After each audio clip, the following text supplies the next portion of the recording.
Hey friends, it's Monica Schrader from the SchraderPage.com and the Schrader Page blog. I wanted to quickly bring to you my newest unit, all about apples, a learning unit. It is filled with tons and tons of great Apple activities. As you go through the file, you'll see the information about using the file and sharing.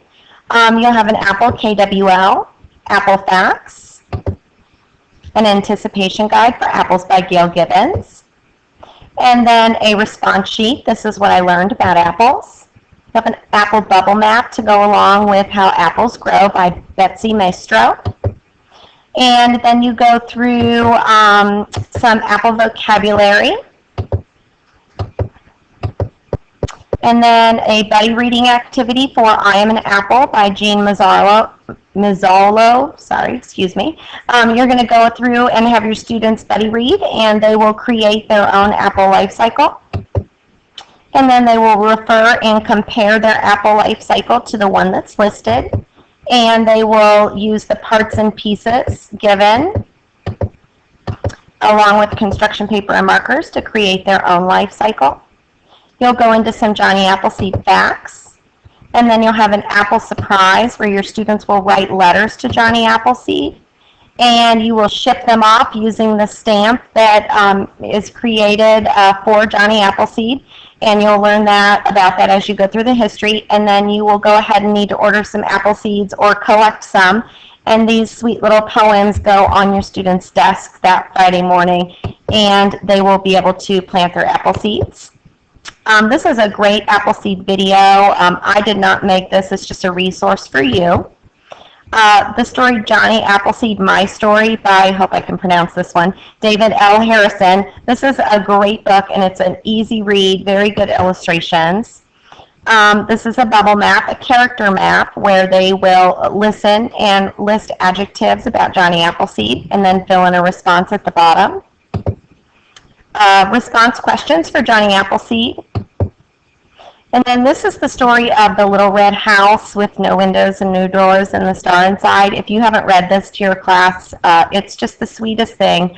A mother sends a boy off on a hunt where he goes to all of these different places looking for this house, and it ends up being an apple but cut across this way so a star shows up in the middle. So it's just a really sweet story, and I went ahead and did cards for you so that you could act out the cards maybe up on a dry erase board or something like that. Put magnets on the back. Apple Picking Time, one of my very, very favorite books. One of the things that I do in the story, I pre-make these purple cards. In the story, Anna receives, or anyone that's picking apples receives purple cards, and every time they fill their bucket, they get a punch, and that's how they get paid at the end of the day. Well, I pass these cards out right after we read, and throughout the day for good behavior, I punch. And if they have all their crescents done, I always order these caramel apple pops for them to take home at the end of the day. So just something special. My Apple Picking Time double entry journal. And then the visualization. The first 3 pages of this book paint just the most incredible visualization of the family driving in the pickup truck on their way into the orchard. So it's just a really great way for students to focus in on visualization. A character bubble map for Anna. And then you have response questions. And then an opinion writing piece if they feel that apple picking is really easy, hard, fun, and then an illustration of what they would look like picking apples. You have directions for setting up an apple day in your classroom. I do this kind of at the end where I send a letter home asking for these supplies. So I'll send 2 letters home for napkins, 2 for spoons, so that I get enough. And then these are the little center cards that I use that my students will rotate through these centers. There are 10, so I label my class 1 through 10, and then 1 through 10 again, and then 1 through 10 again if I have to. So all of the 1s will start in center 1, all of the 2s will start in center 2, and then that's how they rotate. I also keep smelly apple stickers, so as they finish, they have to bring their packet over so that I can take a look at it and then give them a sticker, or even a stamp works great before they move to the next one. It helps the flow of the rotation, and it makes sure that they're doing their best work. So there's your 10 centers.